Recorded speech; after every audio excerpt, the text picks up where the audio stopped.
se oye, sí se oye, ¿no? Pues muchas gracias por esa introducción y nada, pues muchas gracias por darme esta oportunidad a la Junta Directiva y al presidente, que sé que anda por ahí. Y nada, en primer lugar saludar al ilustrísimo señor comandante naval de la provincia de Santa Cruz de Tenerife, a los socios de este Real Club Náutico, a los tertulianos, componentes de la tertulia Amigos del 25 de julio, y bueno, y a todos ustedes, señoras y señores.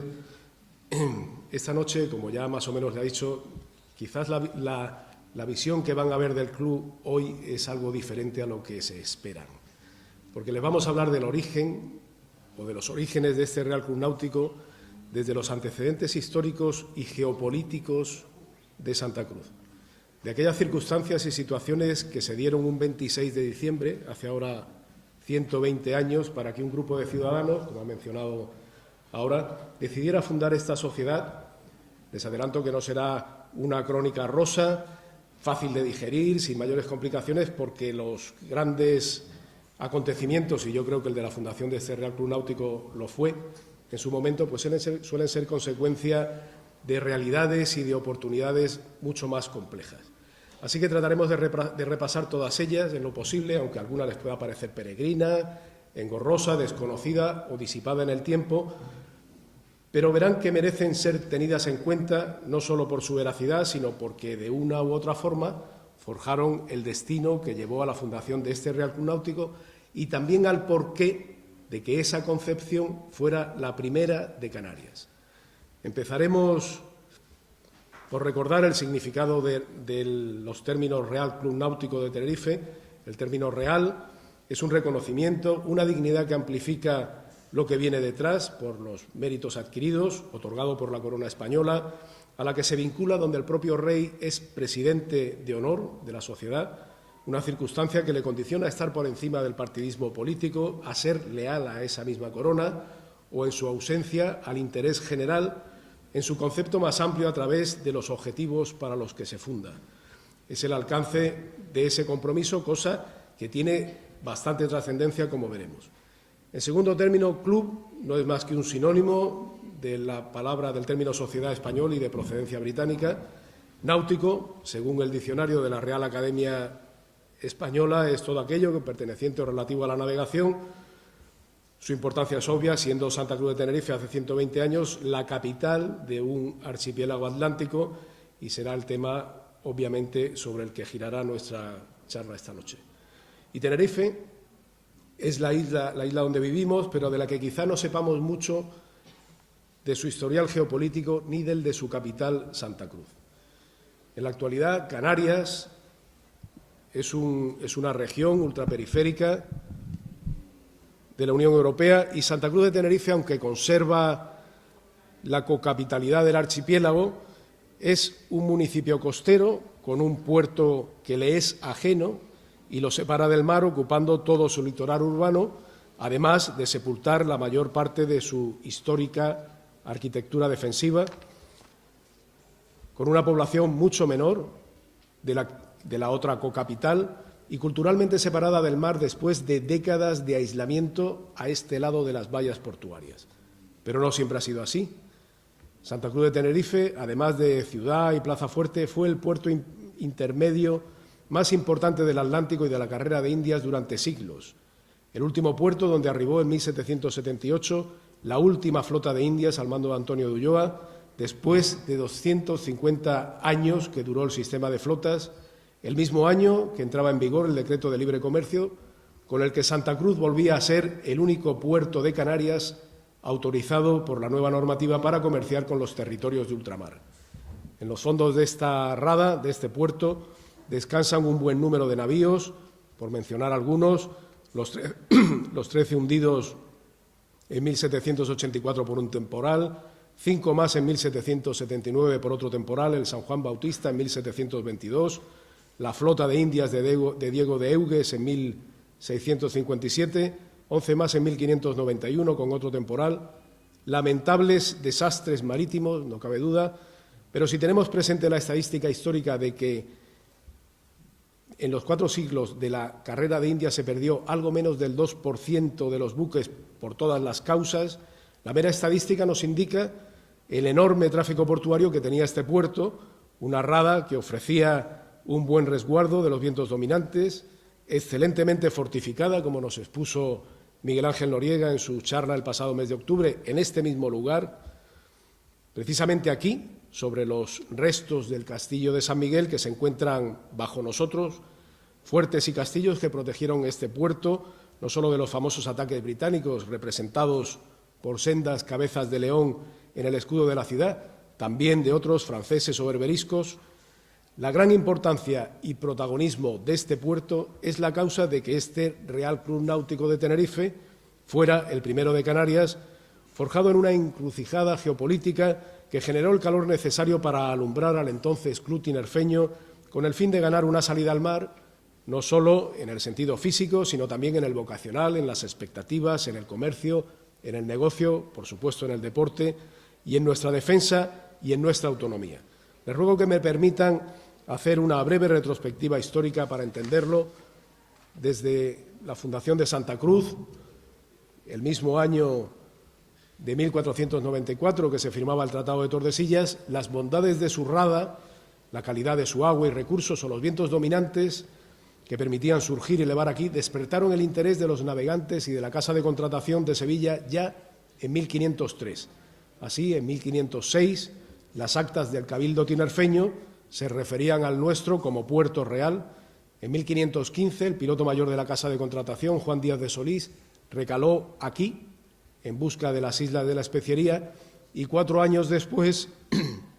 lo hicieron también Magallanes y Elcano con el mismo fin, y no solo eso, también utilizaron nuestro meridiano, el de Santa Cruz, como origen para el cálculo de las longitudes de la expedición, una práctica para el levantamiento de la cartografía náutica de los territorios españoles que se extendió hasta bien entrado el siglo XIX.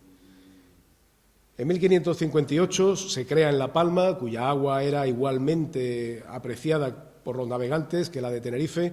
un juzgado de Indias dependiente de la Casa de Contratación de Sevilla que permitía el libre comercio con América desde Canarias. Más tarde se crearía otro en La Laguna y en Santa Cruz, un 25 de julio de 1575, se ordena la construcción del Castillo de San Cristóbal. Esta importante fortaleza y los que la defendieron harían de Santa Cruz el principal puerto intermedio del Atlántico al que nos hemos referido, la única plaza invicta de Canarias y con Melilla las únicas 2 plazas invictas de todo el territorio nacional en el campo militar, no así en otros campos más cercanos a lo que hoy se denomina guerra híbrida de enorme trascendencia y que veremos más adelante. Cuando se ordenó la construcción del Castillo de San Cristóbal, hacía 10 años que funcionaba la línea comercial marítima más longeva de la historia, la del Galeón de Manila. Así que muchos de los viajeros que recalaban en Filipinas lo habían hecho antes aquí, además, obviamente, de los que iban con destino a cualquier otro puerto de los territorios españoles de ultramar. Es preciso recordar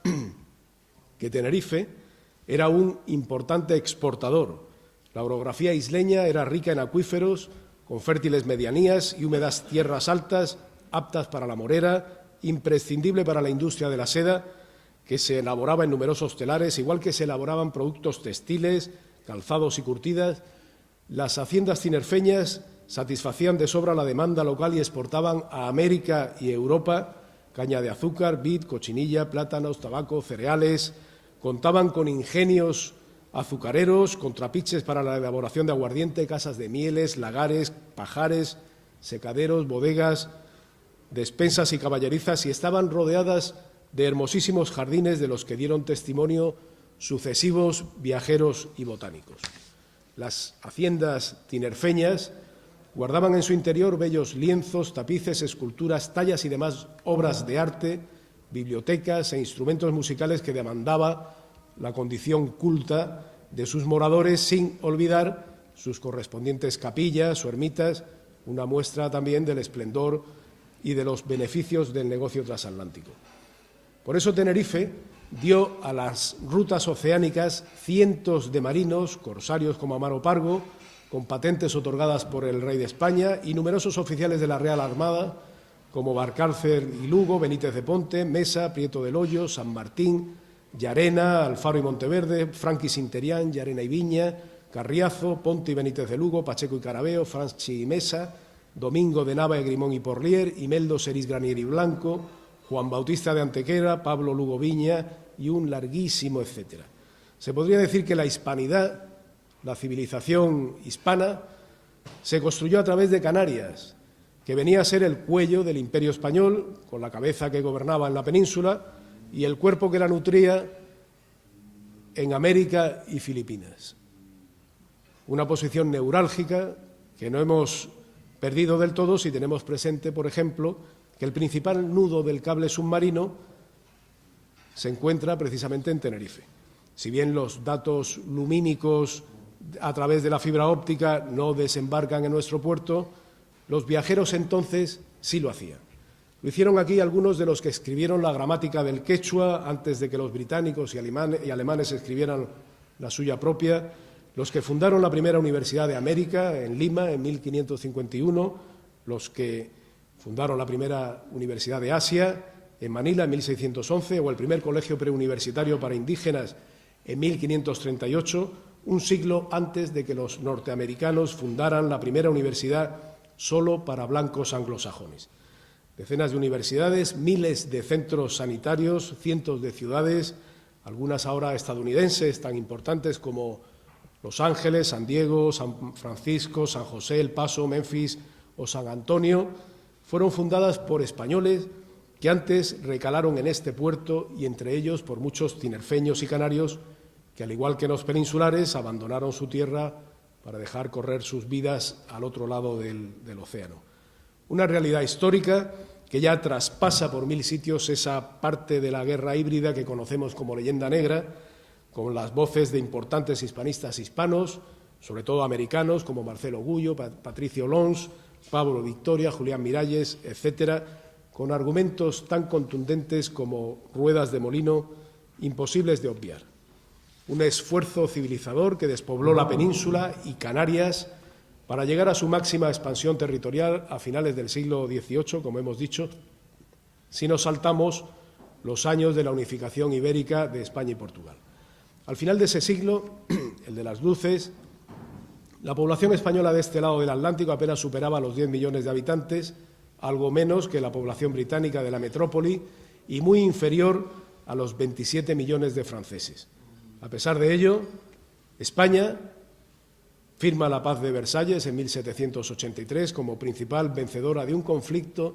que resultó con la independencia de las 13 colonias norteamericanas de Gran Bretaña, gracias a una inteligente política de alianzas con Francia mediante los pactos de familia para contener la amenaza de su enorme superioridad terrestre, y a la ciencia de nuestros ilustrados que desarrollaron los buques tecnológicamente más avanzados de su época, capaces de mantener a raya a la más numerosa Royal Navy. Si bien hay que puntualizar que la nuestra fue una ilustración moderada y pública que aún sigue viva en las reales sociedades económicas de amigos del país, que nacieron en su seno, que por sus principios basados en el derecho natural, como todo lo hispano, fue una ilustración distinta a la de otras corrientes ilustradas extranjeras más radicales. En ese sentido, Tenerife dio también grandes ilustrados por nacimiento o acogimiento como Bernardo de Gálvez, Tomás de Iriarte o Agustín de Betancur y Molina, que tuvieron gran protagonismo en aquellos años, además de otros que veremos. Aún después de la Paz de Versalles, con tan escasos medios humanos, los españoles llegan a Unalaska, la última de las aleutianas, y acaban con la piratería berberisca en el Mediterráneo, alcanzando España su máxima expansión territorial a la que nos hemos referido. Lamentablemente, toda esa progresión y buen gobierno termina con la muerte de Carlos III, el 14 de diciembre de 1788, y el año siguiente, con la Revolución Francesa, acaban con los pactos de familia en los que se basaba toda la política defensiva del Imperio español, incluyendo, obviamente, a Canarias y a Tenerife. La descomposición política española es vertiginosa, con un rey ausente, Carlos IV, y un ministro universal, joven e inexperto, Godoy, que nunca había visto el mar. Como era de esperar, el gran valor estratégico de Santa Cruz, entonces capital de hecho de Canarias, atrajo una vez más a los británicos, ahora al mando del contraalmirante Horatio Nelson, con la intención de apoderarse del archipiélago, pero es rechazado por el comandante general de Canarias, don Antonio Gutiérrez de Otero, y el pueblo tinerfeño. Otro de los grandes objetivos estratégicos británicos, además de Canarias, era la cuenca del Río de la Plata, por su gran potencial mercantil para la introducción de productos manufacturados y para la extracción de materias primas. También se intentó tomar por la fuerza, llegando los británicos a ocupar Buenos Aires, pero fueron finalmente expulsados por el capitán de navío Santiago de Liniers. España conseguiría conservar su integridad territorial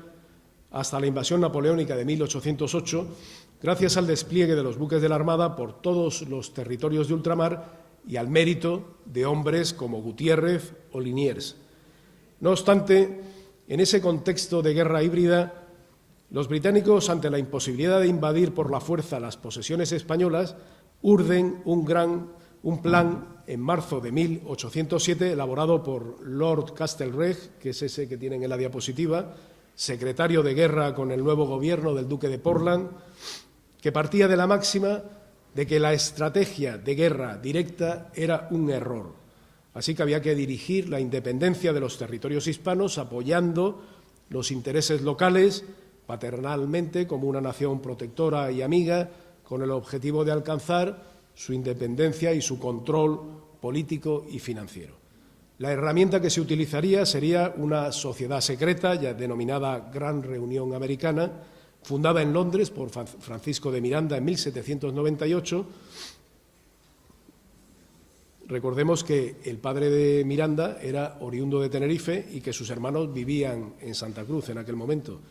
De esa reunión americana nacerían las distintas sociedades secretas denominadas lauterinas, por el caudillo indígena Lautaro, que se extenderían por todos los territorios hispanos,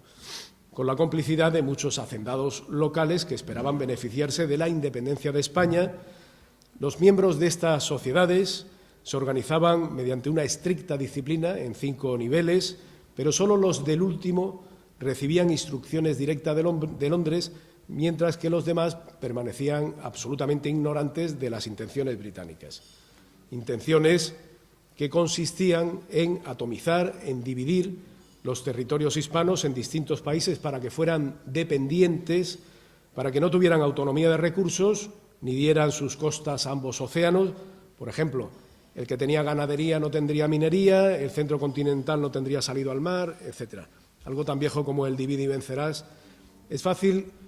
comprobar el resultado en un mapa político actual como el que tienen en esa diapositiva. La invasión napoleónica de la península se lo pondría en bandeja a los británicos. Canarias tampoco escapaba de aquella vorágine, llegando las élites tinerfeñas a proponer a Inglaterra la constitución de las islas como un protectorado británico. De aquellos años viene el pleito insular. Mientras tanto, en 1803, el protagonismo de Santa Cruz de Tenerife se vería reconocido en la nueva administración marítima como cabecera del archipiélago. Una vez cerrada la Casa de Contratación de Sevilla, con sus juzgados de Indias,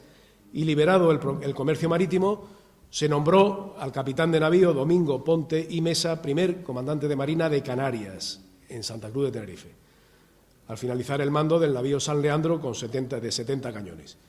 Anteriormente, Ponte, siendo capitán de fragata, había tenido la oportunidad de llevar en su barco al primer embajador de España a los nuevos Estados Unidos de América. La provincia marítima de Canarias dependería del departamento de Cádiz, se dividiría en 8 distritos: Gran Canaria, Orotava, Lanzarote, Garachico, La Palma, Fuerteventura, Hierro y Gomera. Utilizaría como bandera contraseña y de matrícula de sus buques la azul con aspas blancas, que todos conocemos. Además del capitán de navío comandante, tendría un capitán de fragata como segundo comandante y capitán de puerto de Santa Cruz. El resto de los distritos tendrían un oficial de menor graduación como ayudante de marina. De esta comandancia dependerían todos los asuntos marítimos, portuarios y costeros del archipiélago, además de los jurídicos en su entorno, la construcción y despacho de buques, la escuela náutica tinerfeña, el otorgamiento de patente y roles de tripulaciones, además de competencias en los Montes Canarios sobre protección y tala para la construcción naval. Durante la invasión napoleónica de la península en 1807, tanto los invasores franceses como nuestros aliados británicos se esforzaron en desmantelar los flamantes arsenales de la Armada, construidos por Carlos III, con todas sus infraestructuras industriales que habían llevado a España a la vanguardia tecnológica durante el siglo XVIII, impidiendo el mantenimiento de nuestros buques, aún la segunda marina del mundo después de Trafalgar, con 224 buques, entre ellos 42 navíos y 30 fragatas. De tal modo que en 1813, ya entronizado Fernando VII, el ministro de Marina llega a decir en las Cortes españolas: no hay marina, los arsenales están en la ruina, el personal en abandono y orfandad, a nadie se paga. Nuestro puerto y todos los puertos canarios se quedaban sin el acostumbrado tráfico marítimo, ahora son buques corsarios procedentes de Sudamérica los que los visitan, acosando a nuestro reducido tráfico mercante, porque el plan de atomización de la América hispana ya estaba en marcha, desde que se desembarcara José de San Martín en Buenos Aires en 1812, procedente de Inglaterra, en la fragata George Canning, con un nutrido grupo de militares españoles que, como él, habían sido aleccionados en Londres. En 1833 muere Fernando VII. Durante su reinado se culminaría el plan británico de independizar la América hispana. Con el monarca termina también la decadencia de la Armada y de la Marina Mercante, una ausencia que había sido crucial para la decapitación del Imperio español, viendo reducido el número de sus buques de 224 a 35, la mayoría incapaces de navegar. Si bien en ese periodo otro ilustre santacrucero, José de Murphy Meade, en una brillante intervención ante los diputados el 1 de octubre de 1821, conseguiría para Santa Cruz, en Madrid, la capitalidad de derecho de Canarias. Con la llegada de Isabel II se produce el ansiado despertar marítimo, se impulsa la construcción naval, se refundan y potencian las escuelas de ingeniería y se regenera la perdida mano de obra especializada. Tal es la percepción social del cambio, que de esos años viene la costumbre de vestir a los niños de marinos y marineros en su primera comunión. Los barcos españoles vuelven a frecuentar los puertos canarios y a recuperar nuestra política exterior. En 1852 se aprueba la idea del ministro León y Castillo de conceder la franquicia a los puertos isleños. En años sucesivos tendrá especial protagonismo el santacrucero y general Leopoldo O'Donnell, uno de los mejores presidentes del Gobierno que ha tenido España. Con él participamos en la expedición a la Conchinchina, en la Guerra de África, consolidando las posiciones de Ceuta y Melilla. Una vez recuperado nuestro poder naval necesario, se envía una escuadra con una expedición científica y diplomática para restablecer nuestras relaciones con los países americanos de la costa del Pacífico tras la independencia, con la misión añadida de cobrar la deuda de guerra por la secesión de Perú suscrita en la capitulación de Ayacucho, en la que participaría otro insigne y visionario santacrucero, Juan Bautista de Antequera y Bobadilla, primero en circunnavegar el mundo en un buque blindado, la fragata Numancia. En 1860 tiene lugar un hecho que podría haber tenido una enorme trascendencia para la economía y desarrollo del archipiélago como consecuencia del Tratado de Ouad Ras, tras la victoria de O'Donnell contra el sultán de Marruecos. Este reconoce nuestros derechos históricos sobre las pesquerías en el Banco Pesquero Canario-Sahariano, uno de los más ricos del mundo. La fuente de prueba era una torre medieval construida por Alonso Fajardo en 1496, por orden de los Reyes Católicos en la costa africana, en lo que se llamó Santa Cruz de la Mar Pequeña. Quedaría pendiente la localización de la torre primitiva para hacer valer el derecho reconocido. El año siguiente, en 1861, España se anexiona a Santo Domingo y en 1862 se envía un cuerpo expedicionario a México. Como resultado de las políticas isabelinas, a mediados de esa década, la Comandancia General de Marina del Apostadero de La Habana ya contaba con una importante fuerza naval, la más poderosa de toda América, incluyendo los Estados Unidos, dotada de unos 60 buques y embarcaciones de distinto tipo que alcanzaban las 45.000 toneladas de desplazamiento,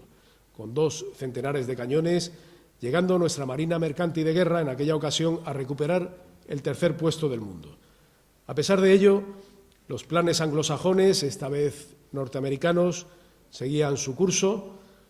Unos años antes, en 1854, a la sombra de la doctrina Monroe y el destino manifiesto, en la conferencia de embajadores de Ostende, de Estados Unidos en Ostende, se había puesto sobre la mesa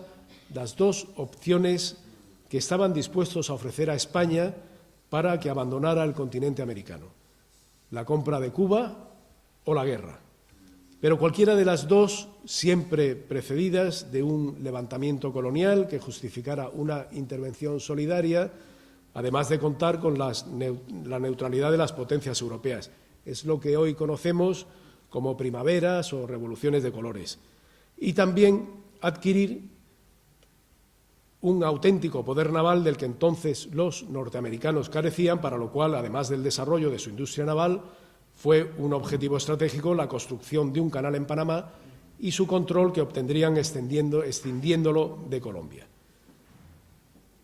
En la década, podríamos decir que prodigiosa, de los años 60 del siglo XIX, a todas luces España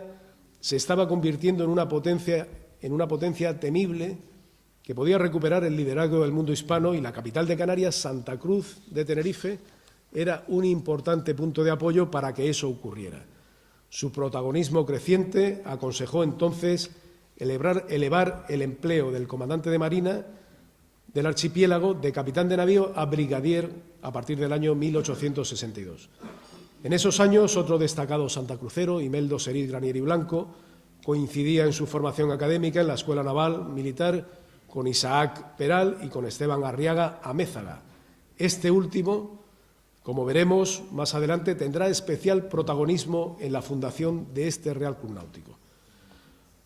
Pero veamos brevemente qué estudiaban los marinos y los ingenieros isabelinos para entender aquel inusitado desarrollo industrial español. En el primer año estudiaban aritmética, álgebra, francés, dibujo natural e instrucción militar. En el segundo año, geometría elemental, trigonometría rectilínea y esférica, principios de topografía, inglés, dibujo lineal, topográfico, de perspectiva, instrucción teórica y práctica de artillería y ordenanzas generales. En el tercer año se estudiaba cosmografía, navegación, principios de mecánica y sus aplicaciones a las maniobras de a bordo y máquinas de vapor. En el cuarto año, cálculo diferencial e integral, geometría analítica y aplicaciones teóricas de los cálculos, geodesia, geometría descriptiva, teoría de las sombras, topografía, delineación de artillería y de las tres arquitecturas, civil, hidráulica y militar. Y en el quinto año, mecánica especulativa, mecánica aplicada, máquinas, física general, óptica, perspectiva aérea y química. No obstante, como era de esperar, las cosas se empezarían a torcer. En esos años, España encargó la construcción de un cable submarino para unir la península con Canarias, Puerto Rico y Cuba a la empresa norteamericana Atlantic Telegraph Company, que retrasó deliberadamente el desarrollo del proyecto, a pesar de que otros cables submarinos ya cruzaban el Atlántico, quedando las comunicaciones telegráficas con el Caribe español a través de Florida y Gran Bretaña. A finales de esa década, de los años 60, se crearía la provincia marítima de Las Palmas de Gran Canaria, primera división provincial del archipiélago, fragmentando su unidad geopolítica en el Atlántico y mermando el protagonismo de la isla capitalina, la mayor y con mayores recursos, la que además centralizaba geográficamente a las Canarias occidentales, desde siglos con el mayor potencial productor marítimo y mercantil, aquello que la escritora británica Olivia Stone titulara Tenerife y sus 6 satélites, ya era un importante inconveniente para determinados intereses. Simultáneamente aparecen decenas de grabados pornográficos de la reina Isabel II, recopilados y analizados en el año 2012 por Isabel Bourdiel en su obra Los Borbones en pelota. En palabras de esta investigadora, se trata de abundantes publicaciones denigratorias y obscenas que se produjeron en torno a la familia real, la fijación crítica en el cuerpo y la sexualidad de la reina para deslegitimar a la monarquía isabelina, para lograr la pérdida de respeto entre sectores amplios de la población y, en último término, para crear el ambiente propicio y también la justificación moral de la revolución que la destronó en 1868. Así fue. En enero de 1868 el almirante Topete se subleva en la bahía gaditana con la flota bajo su mando,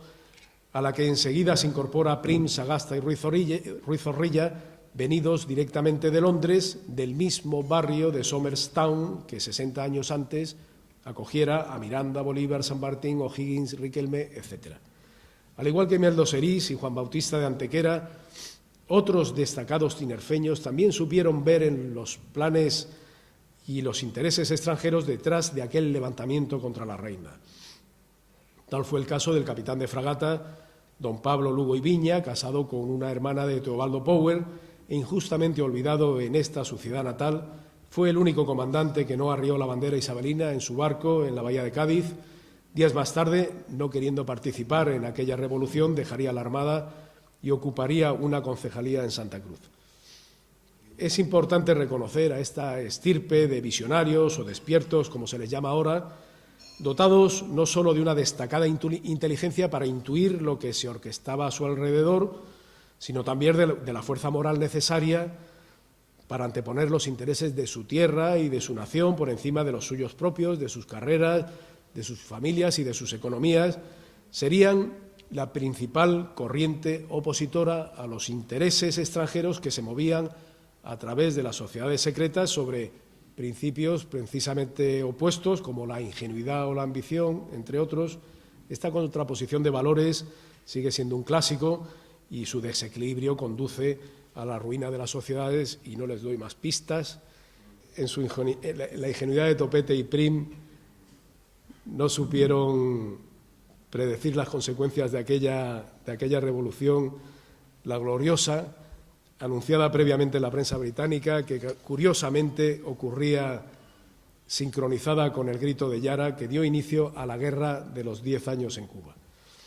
Tras el derrocamiento de Isabel II, en apenas 6 años, España pasa por un gobierno provisional, una regencia, una monarquía democrática, una república federal, una república unitaria, 3 guerras civiles simultáneas y un nuevo régimen provisional hasta la restauración de la misma dinastía derribada.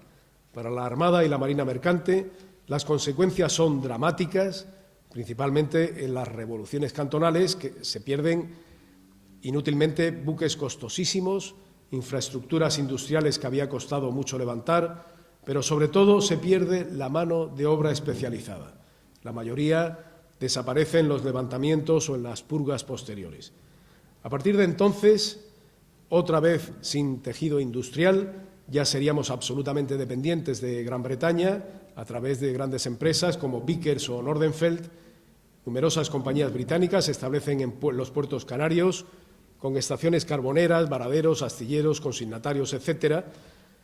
Las mismas compañías que más tarde pasarán a controlar otros sectores económicos como bancos, seguros, la exportación de productos agrarios y finalmente el turismo. No obstante,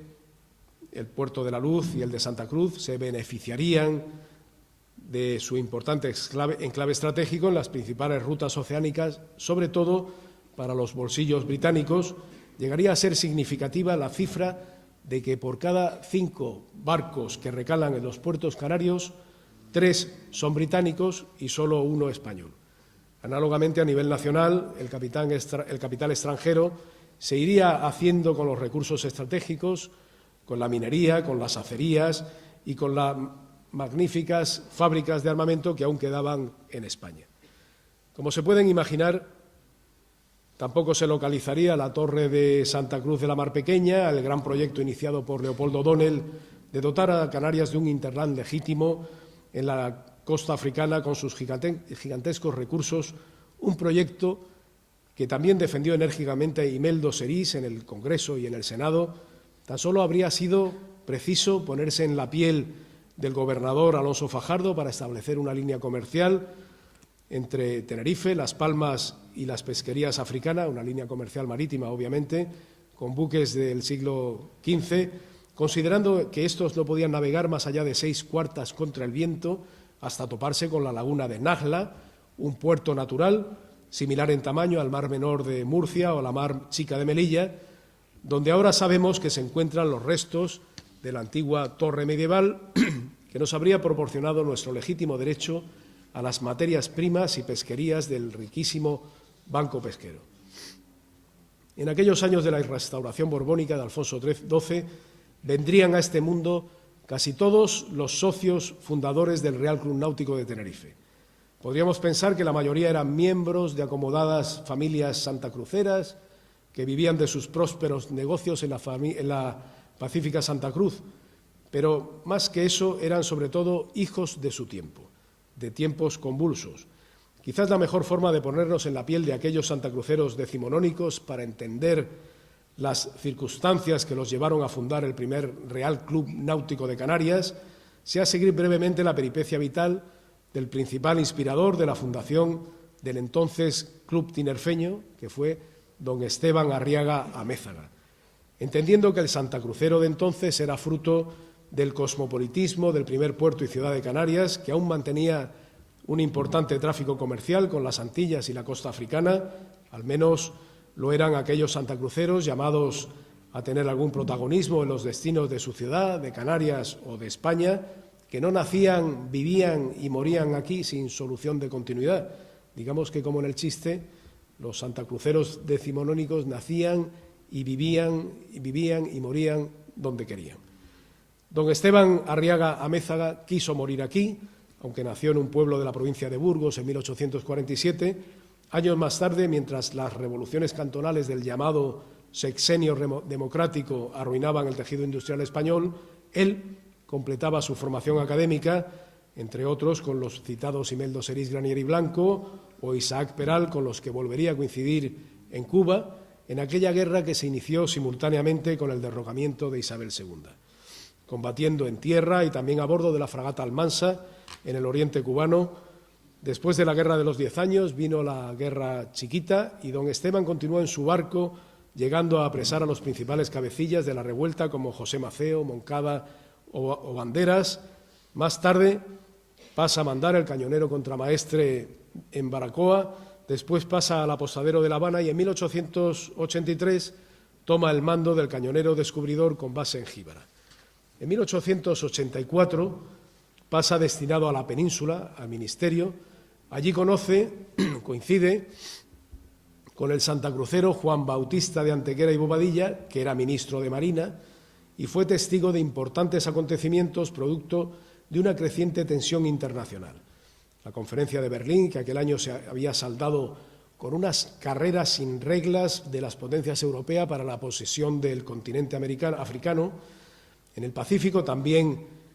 reinaba la inestabilidad con la rivalidad entre Gran Bretaña y Alemania, llegando estos últimos a invadir las españolas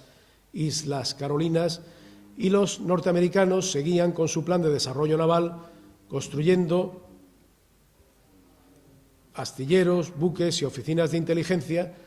en una corriente de pensamiento inspirada por el capitán de navío Alfred Mahan, al que se llamó navalismo, con el objetivo expansionista de llegar hasta las Islas Canarias por el Atlántico y a las Filipinas por el Pacífico. En aquella encrucijada, Isaac Peral, destinado entonces como profesor de física en la Academia de Ampliación de Estudios de San Fernando, decidió presentar su proyecto de submarino, que el ministro Juan Bautista de Antequera aprobó e incluyó en su plan de escuadra, junto con los acorazados necesarios para proteger las Islas Canarias, Cuba, Puerto Rico, Filipinas, Carolinas, Guinea y todos los territorios e intereses españoles ultramarinos. Un plan que Alfonso XII apoya sin fisuras, pero repentinamente, con 27 años, se muere de una enfermedad que nadie sabía que tenía. El plan de Antequera se congela y don Esteban de Arriaga vuelve a Cuba. Esta vez embarca en el crucero Jorge Juan, que partía rumbo a Puerto Príncipe, en Haití, para proteger los intereses de los españoles residentes en aquel país durante las revueltas que lo asolaron. En el año 86 toma el mando del cañonero Cauto, con base en Nuevitas, luego pasa como segundo comandante de Marina de Cienfuegos y muy poco después regresa destinado a la península al Centro Técnico, Facultativo y Consultivo de la Armada, donde vuelve a coincidir con don Juan Bautista de Antequera y Bobadilla, que era director, y vuelve a ser testigo de otra cruda realidad. El plan de escuadra de Antequera, con sus imprescindibles acorazados, había sido desestimado tras la muerte del rey el nuevo plan de escuadra redactado por el nuevo ministro, José María Berenguer, el mismo que trajo a Prim desde Londres para derrocar a Isabel II, los había sustituido por una cosa que llamaban cruceros protegidos. Protegidos sí, pero absolutamente indefensos contra los nuevos acorazados norteamericanos. Aún así, el tinerfeño Antequera había conseguido construir un acorazado, el Pelayo, fuera del plan de escuadra. La otra noticia, más agria que dulce, que tuvo Esteban Arriaga en Madrid, fue que Isaac Peral, su compañero en la Escuela Naval, había conseguido construir el submarino, demostrar que la navegación submarina era posible y lanzar torpedos sin que la embarcación perdiera su estabilidad. Esto último basado en una invención secreta que él llamaba aparato de profundidades, que aún no había conseguido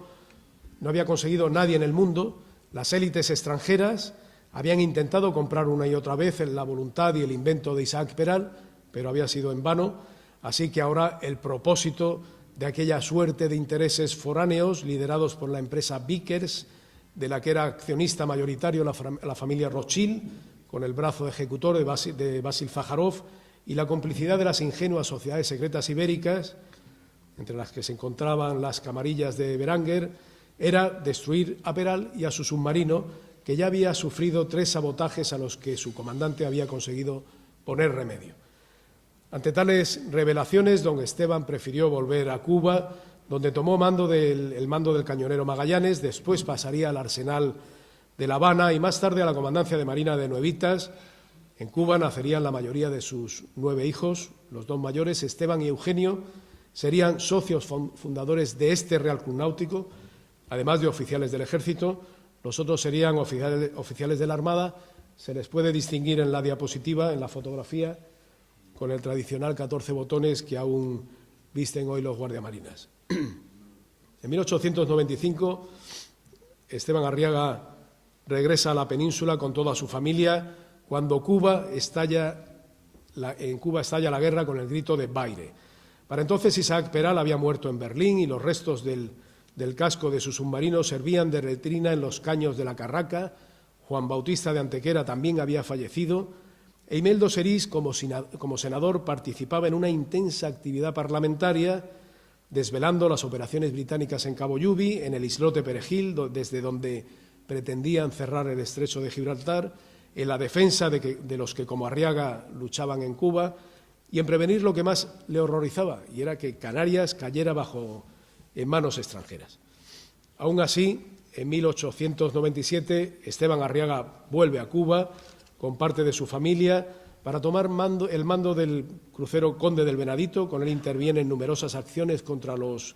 insurrectos, contra las tropas mercenarias infiltradas en la isla y directamente contra los buques norteamericanos que seguían el plan escrito muchos años antes, sufriendo tanto su familia en tierra como él en la mar todos los horrores de aquella guerra, a punto de morir unos de hambre en Camagüey y el otro fallecer bajo la artillería norteamericana en La Habana. Como el Santa Crucero Juan Bautista de Antequera había previsto, los cruceros protegidos del almirante Cervera se hundieron bajo la artillería de los nuevos acorazados norteamericanos en Santiago de Cuba, y el único acorazado español que podía haber evitado el desastre, el Pelayo, se envió a Filipinas junto con una escuadra que fue retenida en Suez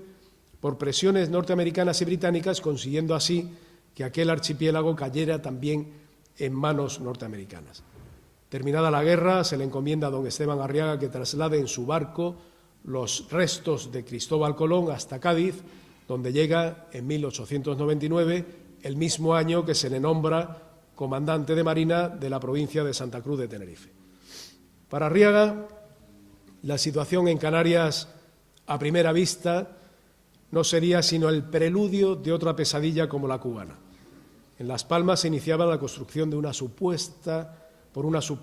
suscripción popular de un gran edificio para albergar la Comandancia de Marina de Canarias con todas sus competencias, que entonces abarcaba pues todo el comercio marítimo, el mar, los puertos, la construcción naval, etcétera, con el propósito de arrebatar a Tenerife ese protagonismo que había tenido durante siglos. De nuevo se cierne la sombra del divide y vencerás, se separaría de esta forma a la principal isla productora, industrial y agropecuaria, además de centro geográfico de las más ricas Canarias occidentales, de la gestión de sus recursos, que se ubicarían ahora en otra isla, potenciando así el comercio extranjero sobre la producción propia. Las sociedades secretas también estaban sólidamente arraigadas, solo que, a diferencia de las cubanas, que pertenecían a la angloesfera norteamericana, las Canarias estaban sometidas a la angloesfera británica, que, como hemos mencionado, ya habían tomado posesión de todo el negocio canario en todas sus variantes. No es una casualidad que las sociedades secretas canarias, en ellas se sugiera precisamente en el año 1898 prohibir la asistencia de sus correligionarios americanos. Aunque ese mismo patrocinio o proteccionismo británico podría significar una cierta salvaguarda ante la posible invasión de Canarias por fuerzas navales norteamericanas, el temor de invasión de Canarias por fuerzas navales norteamericanas, pues ese temor era constante. Imeldo Serís clamaba en sus intervenciones parlamentarias por el establecimiento de una base naval permanente en Canarias, en las islas, mientras gestionaba preventivamente el despliegue o la presencia de la escuadra de operaciones en el archipiélago. Por su parte, Esteban Arriaga, viendo cómo se diluiría el vínculo marítimo del principal puerto y capital del archipiélago ante el traslado de la cabecera marítima a Las Palmas, abogaba en los principales círculos y asociaciones por la creación de una sociedad, que fuera capaz de conservarlo. Serían sus hijos, Esteban y Eugenio, quienes llevarían a materializar ese propósito, junto con una veintena de jóvenes que tuvieron su primera reunión, su primera junta, el 26 de diciembre de 1902, en el Casino Principal de Santa Cruz, para constituir la sociedad que llevaría el nombre de Club Tinerfeño, que aunque jóvenes, muchos,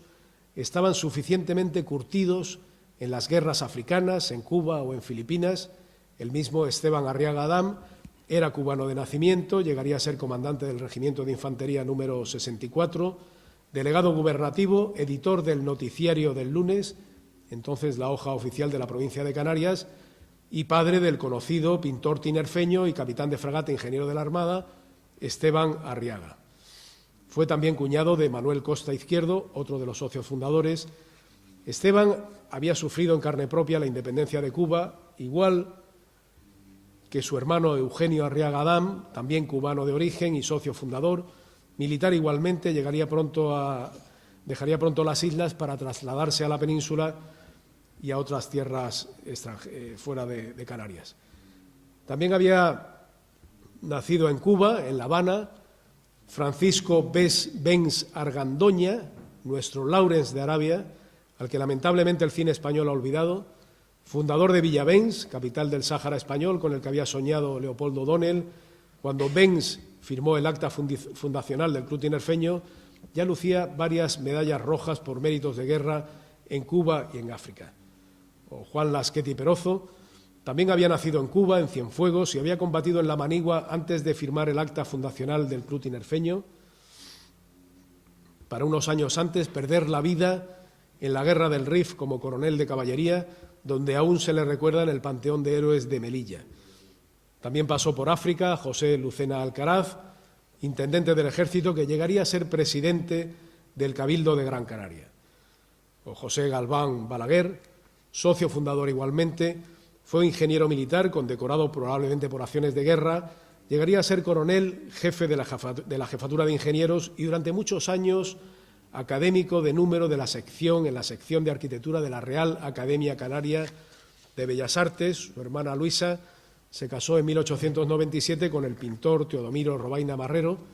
o Tomás Castro Vázquez, socio fundador también.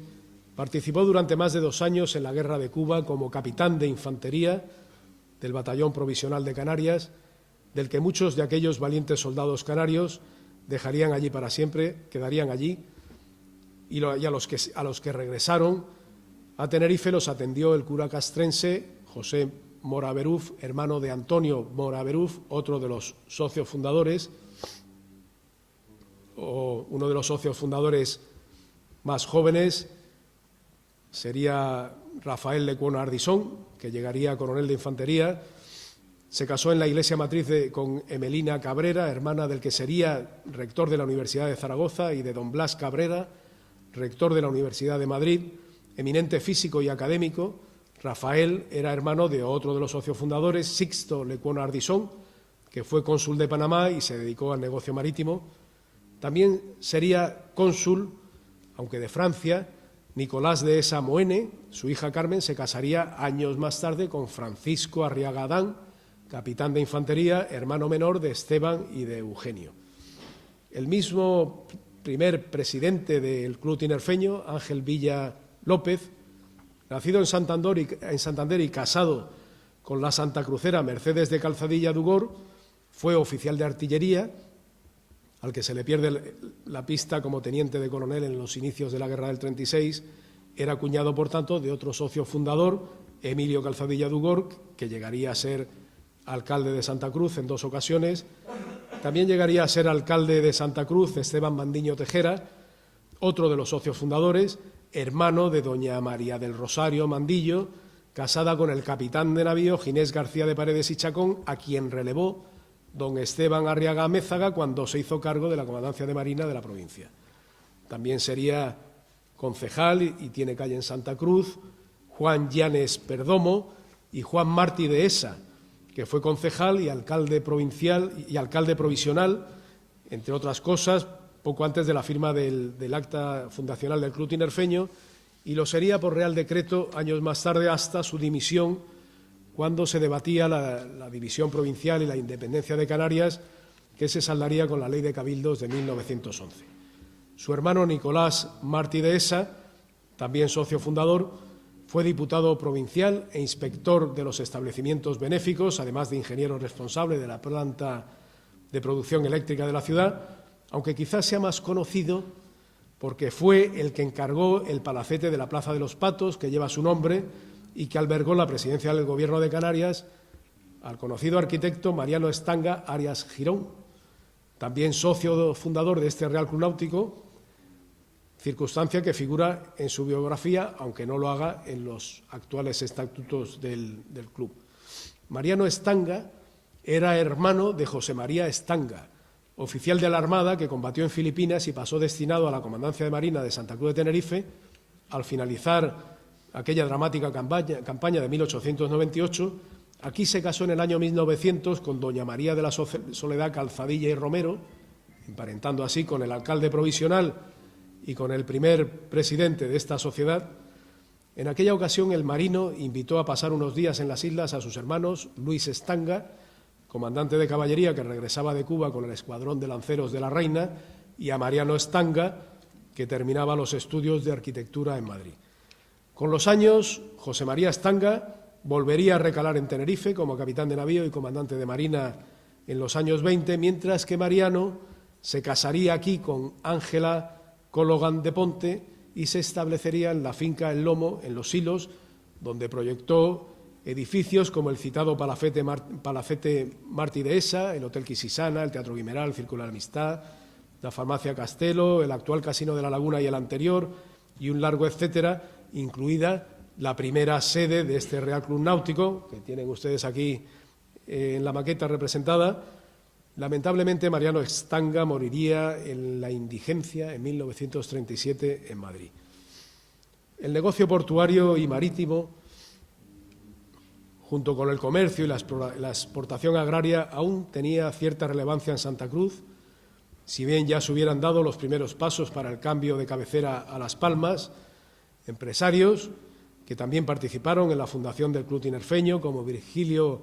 Irlanda Foronda o Carlos Hamilton Monteverde, que fue armador y consignatario de buques, o comerciantes como José Ruiz de Arteaga y Benítez o el citado Antonio Mora Beruf. Otros, como Félix Claverí Vizcaya, tuvieron descendencia que con los años ocuparía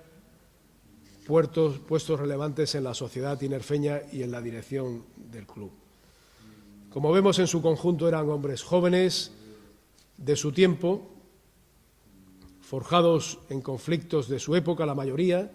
sin olvidar a las mujeres que los acompañaron, como hemos mencionado, la dura experiencia de la familia Arriaga en Cuba, por poner un ejemplo, aunque esa circunstancia no trascendiera las ricas vestimentas que llevaban en aquel baile de gala con el que se inauguraban las nuevas instalaciones salidas de la mesa de diseño de Mariano Estanga el 16 de enero de 1905. Para entonces el club ya contaba con 200 socios. Antes había sido preciso aprobar el 12 de septiembre de 1903 el proyecto realizado gratuitamente por Estanga y recaudar la cantidad necesaria mediante aportaciones de los socios, mediante bailes en el Teatro Guimerá, concursos, encuentros de lucha canaria e incluso solicitar un préstamo bancario de 20.000 pesetas. Aquel primer edificio de planta rectangular, hecho en madera, hierro y zinc, tenía un amplio salón de fiestas de estilo modernista, decorado con tapices pintados por Francisco Bonín. En torno a él se disponían otras estancias como el vestíbulo, salas de tertulia, biblioteca y una amplia terraza directamente sobre la bahía, ya que se construyó sobre la línea de playa justo al castillo de San Pedro, que entonces albergaba varias compañías de ingenieros. El capitán de navío Esteban Arriaga, a este capitán de navío le relevó en la dirección de los asuntos marítimos de la provincia el 9 de enero de 1902, el también capitán de navío José Padriñán y San Pedro, y a este Fernando Barreto González el 1 de junio de 1904, que sería la autoridad marítima en aquella inauguración y la que velaría para que las instalaciones del Club Tinerfeño llegasen a buen término. Fue también un superviviente de los conflictos de su época, después de combatir en Filipinas, al mando del crucero protegido Isla de Luzón,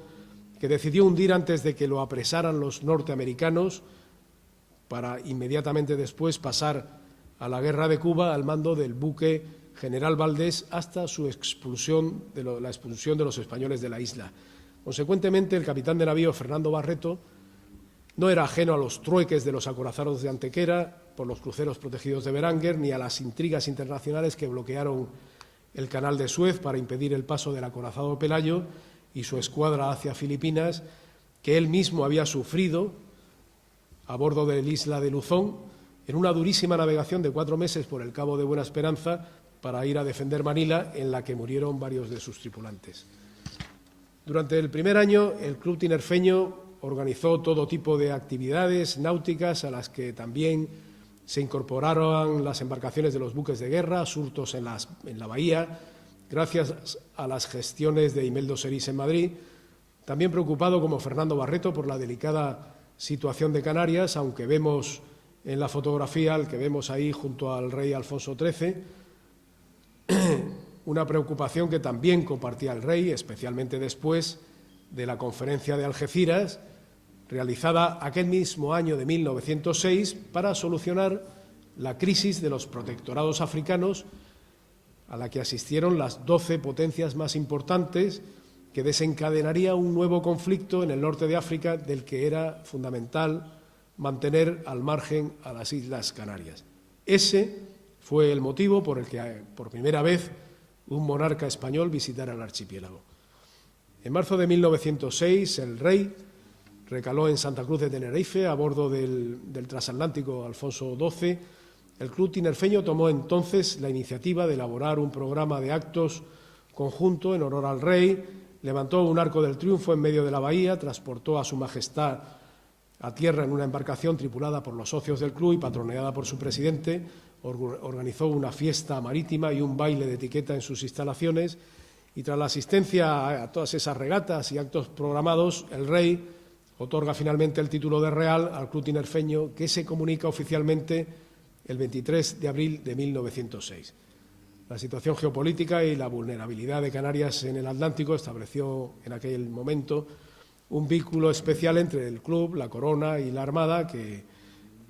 se conserva en la actualidad. Esa intensa actividad náutica y la forja de vocaciones que vienen después de la fundación del club y la forja de vocaciones marítimas, pues es una cosa consecuente y sucesiva en el tiempo, y ya en 1908 el Real Club Tinerfeño pues participaba ya en regatas oceánicas como las regatas colombinas Palos Canarias, organizadas por el Real Club Náutico de Málaga, a las que se suceden multitud de competiciones oceánicas, como digo, en un currículum deportivo pues realmente, verdaderamente extraordinario. Ese año de 1908 se funda el Club Náutico de Gran Canaria y más tarde, por idénticos motivos, Alfonso XIII le concede el título de Real, en consecuencia con el protagonismo que va tomando la capital Gran Canaria para acoger una comandancia de primera clase cuya sede monumental llevaba ya una década en construcción. En aquella rivalidad entre los dos puertos canarios, durante el carnaval tinerfeño o chicharrero de 1917, la dotación del cañonero Laya, destacado en Tenerife, compone una chirigota gaditana que dará origen a las actuales murgas tinerfeñas. Aunque Las Palmas ya se dotaba de importantes infraestructuras industriales y navales, motivos por el que ese mismo año de 1917 recalaría en el Puerto de la Luz el primer submarino español comprado a Estados Unidos durante la Primera Guerra Mundial, al que bautizaron con el nombre de Isaac Peral, para reparar en los varaderos de Grand Canary Slipway and Engineering Company, si bien en esos años crece la participación del Real Club Náutico de Tenerife en regatas de remo y vela que se alternan entre la bahía santacrucera con la bahía de Las Palmas, estrechándose excelentes vínculos entre ambos clubes náuticos. En la década de los años 20, Santa Cruz se iría despidiendo del protagonismo marítimo que había ostentado durante siglos, de manera que, como habría imaginado Esteban Arriaga 20 años antes, este Real Club Náutico sería, a partir de entonces, uno de los principales canalizadores de la vocación marítima de la ciudad, que poco a poco se iría amurallando frente al mar, perdiendo sus símbolos identitarios, el más importante, el castillo de San Cristóbal, que, como los Budas de Bamillán, caería bajo la piqueta a finales de aquella década de los años 20. En 1922 volvería a la isla José María Estanga, ya capitán de navío, como comandante de Marina de la provincia occidental. Sería testigo de la emigración progresiva de marinos y empresarios marítimos a Gran Canaria. De hecho, el primer almirante de Canarias, ya en Las Palmas, responsables de todos los asuntos marítimos, civiles y militares del archipiélago, sería Alfonso Arriaga Adán, otro de los hijos de Esteban Arriaga Amézaga. Lo sería en los años en que se proyectaba la base naval de Las Palmas, junto al Real Club Náutico de Gran Canaria, y la base naval de Tenerife, que está aquí al lado, junto al Real Club Náutico de Tenerife. Si bien esta última base naval, aún intacta, se ha convertido en colegio, entre otras cosas. En aquella coyuntura, en 1925, ya habían desaparecido muchos de los fundadores de este Real Club Náutico y el número de socios estaba en clara recesión. Ese año se redacta un nuevo reglamento creando la figura del socio propietario, agrupando a fundadores y a los que habían tenido responsabilidades en la dirección del club, conservándolos de número y creando además los socios natos, constituidos por oficiales de la Armada vinculados a Tenerife. También se crea esta figura del socio nato en el Real Club Náutico de Gran Canaria. Obviamente, este tipo de socios serían los principales herederos y transmisores de la historia y la cultura naval, o al menos de esa versión del relato histórico que esta noche tienen ustedes, menos uno, la oportunidad de sufrir pacientemente, aunque quizás no por mucho tiempo, ya que el número de socios natos de este Real Club Náutico creo que no excede de 4, mientras que en el Real Club Náutico de Gran Canaria se cuentan por decenas, además de la articulación de sus estatutos para la incorporación plena en todas sus actividades, potenciando la simbiosis marítima de aquella sociedad que trasciende a su vez al liderazgo de todo el entorno marítimo y portuario canario, que incluso en un futuro próximo serán los que cuenten la historia naval de Canarias en un museo de nueva planta que está previsto que se empiece a construir en aquella capital. No me extenderé más, tan solo recordarles las palabras proféticas que el santacrucero Emilio Serra y Fernández de Moratín lanzaba al aire en defensa del castillo de San Cristóbal: que la piqueta y la dinamita hagan su oficio, enterrad el oro a manos llenas entre los sagrados despojos de la antigua fortaleza, pero pensad al mismo tiempo que entre ellos podrá estar enterrado algo que vale más, mucho más que el oro, el alma de la ciudad, y acaso también de la isla. Un pueblo puede perder muchas cosas, experimentar catástrofes y elevarse, pero lo ha perdido todo y no se levantará jamás cuando ha perdido su alma colectiva. Obviamente Emilio Serra era otro visionario o despierto, como se les llaman ahora. Al menos este Real Club Náutico de Tenerife, fiel a su origen, ha conservado en estos 120 años el alma marinera de la ciudad, ha fomentado muchísimas vocaciones marítimas, ha dado muchísimos oficiales de la Armada y marinos mercantes, ha mantenido siempre abierta una salida al mar, aun cuando el conjunto de la isla y de la sociedad tinerfeña le daba la espalda. Para una ciudad como Santa Cruz, perder el mar significa perder su identidad y su futuro, así que permítanme felicitarles por ejercer ese liderazgo marítimo y animarles a que sigan ejerciéndolo para levantar la ciudad y la isla. Pues muchas gracias por su atención.